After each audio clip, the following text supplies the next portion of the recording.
Salut les potes, bienvenue sur ma nouvelle vidéo sur la chaîne Zouzman TV, ça me fait plaisir de vous revoir. Aujourd'hui nous allons parler de Sleepers qui vient de sortir sur Netflix. Si vous voulez être tenu au courant des sorties de mes prochaines vidéos, je vous encourage à vous abonner et à cliquer sur la petite cloche afin d'avoir l'alerte dès qu'une nouvelle vidéo est en ligne. Vous pouvez également me rejoindre sur les réseaux sociaux, Facebook et Twitter, les liens seront en description de la vidéo.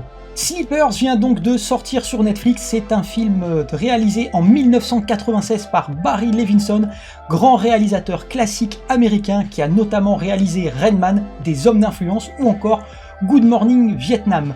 C'est adapté du livre de Lorenzo Carcaterra, qui se veut autobiographique, mais il se trouve que dans les faits, on ne sait pas trop si cela s'est réellement passé, puisque dans la ville de New York, il n'y a aucune trace de cette histoire. On retrouve à l'affiche de ce film Kevin Bacon, Jason Patric, un tout jeune Brad Pitt, mais aussi Robert De Niro et Dustin Hoffman. De quoi ça parle? Eh bien ça raconte l'histoire de gamins de Hell's Kitchen, un quartier de New York, qui est géré par un parrain de la mafia qui s'appelle King Benny et qui est interprété par l'excellent Vittorio Gassman. Ces gamins, qu'est-ce qui leur arrive? Suite à un accident malheureux, ils se retrouvent en maison de correction et ils sont victimes de sévices sexuels de la part de leurs gardiens. Certains d'entre eux, alors quelques années après leur sortie de la maison de correction, tombent par hasard sur un des gardiens, ils l'assassinent et ils se retrouvent accusés. Et c'est là que tout un système va se mettre en place pour essayer de les faire innocenter et mettre à jour les sévices qu'ont pu subir différents enfants au sein de cette maison de correction. Le film, il se déroule en fait en trois parties qui sont assez faciles à jalonner au niveau du film. La première partie nous raconte les histoires des gamins dans le Bronx. La deuxième partie, ça raconte l'histoire de ce qu'ils subissent dans la maison de correction. Et enfin, la dernière partie, tout ce qui concerne le procès. Personnellement, moi, j'ai trouvé ce film quasiment parfait de bout en bout. Bon, déjà, Barry Levinson, c'est un réalisateur que j'apprécie beaucoup. C'est pas un David Fincher,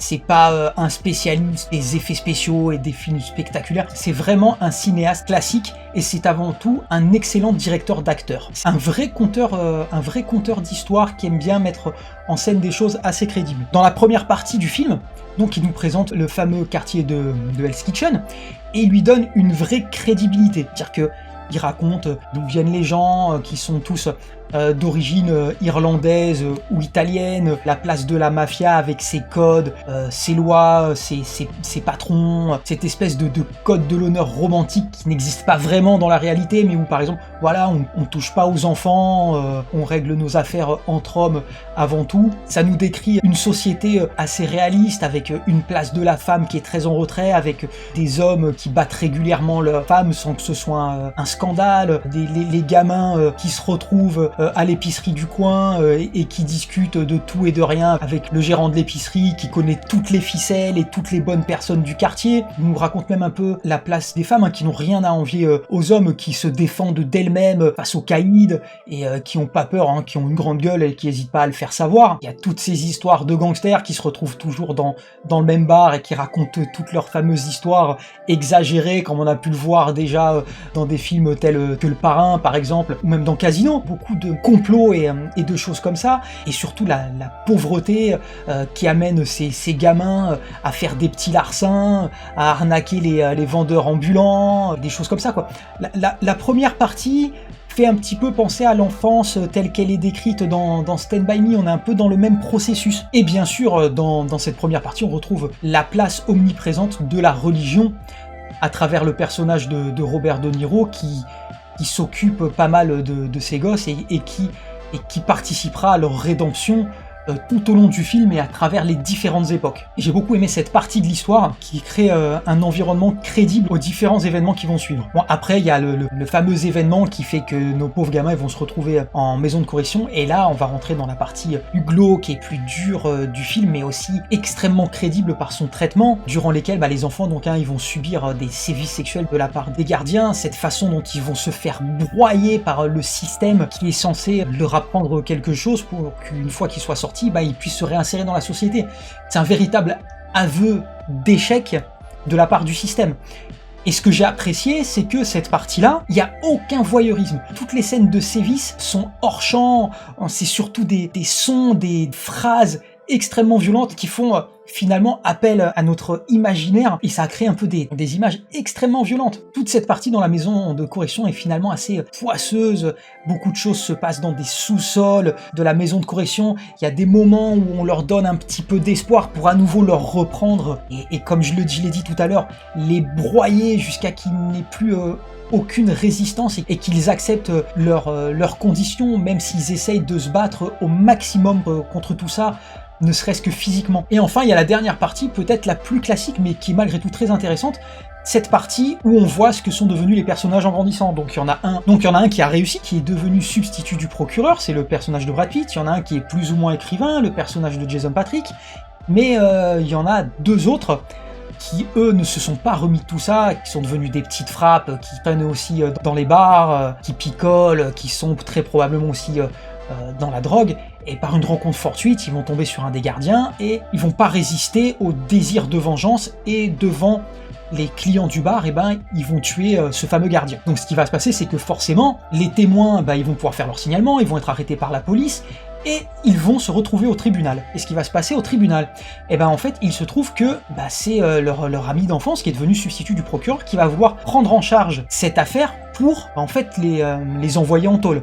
Mais, sans en dire trop, lui, il a une petite idée derrière la tête. Et pour ça, il va être aidé donc de Jason Patric, qui va lui permettre de faire le lien avec d'autres personnages du film, donc notamment King Benny et Robert De Niro. Et donc tous ces personnages vont mettre en place une espèce de plan extrêmement bien pensé pour pouvoir mettre à jour les agissements des différents gardiens et concrétiser leurs besoins de vengeance. Donc c'est très habile, il y a pas mal de choses qui se passent. Il y a une partie donc au tribunal avec un des gardiens, il y en a un, il s'en occupe d'une autre façon à l'extérieur, parce que ce personnage-là, une fois qu'il est sorti de la maison de correction, qu'il n'est plus gardien, il a pris un autre métier, et ils vont s'en occuper d'une autre façon aussi, qui est liée à la mort du petit frère d'un autre chef de gang, qui du coup lui aussi va vouloir prendre sa vengeance. Bref, il y a plein de choses qui s'imbriquent les unes dans les autres de façon assez classique.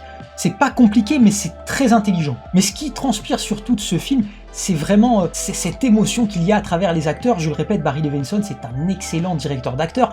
Dans beaucoup de films qu'il a mis en scène, il se trouve que les acteurs, ils ont eu des Oscars, notamment Dustin Hoffman, qui a eu un Oscar pour Redman, Robin Williams, qui a eu un Oscar aussi pour Good Morning Vietnam. Je veux dire, c'est pas un hasard. C'est vraiment un réalisateur qui sait tirer le maximum de ses acteurs pour les faire rentrer dans le rôle, les rendre crédibles, les rendre attachants ou au contraire nous dégoûter d'eux. En fait, le film est extrêmement crédible, c'est vraiment une histoire à laquelle on croit, on n'a pas envie d'y croire.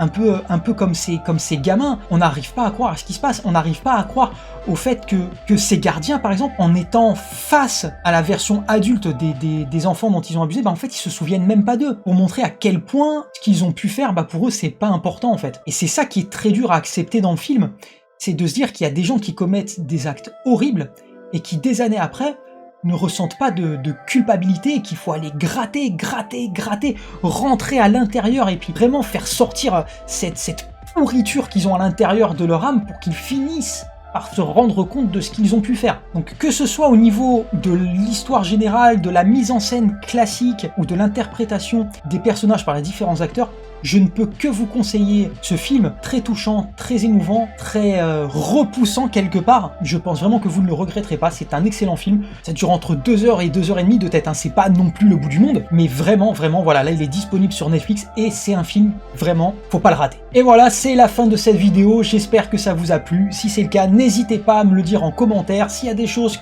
qui vous ont gêné, dites-le moi aussi, hein. Ça me servira à m'améliorer, je serai ravi d'échanger avec vous sur le sujet. Je vous rappelle donc que si vous voulez être mis au courant et ne rater aucune de mes vidéos, il vous suffit de vous abonner et de cliquer sur la petite cloche afin d'être alerté dès qu'une nouvelle vidéo est en ligne. Vous pouvez également vous abonner sur les réseaux sociaux, sur Facebook et sur Twitter.